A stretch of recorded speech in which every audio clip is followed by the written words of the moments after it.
سلام و وقت بخیر. یه پیچون داخل داریم که گلش کچل کرده، دسترسیش هم بسیار سخت. بخوایم اینو در بیاریم، امیدوارم خوشتون بیاد. پیچو سوراخ میکنیم واسه اینکه مرکز باشه. پیچو میبندیم بالا، مسطره میبندیم پایین. آره من قبلا سوراخش کردم.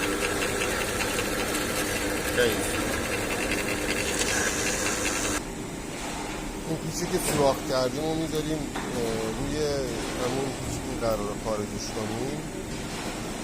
بعد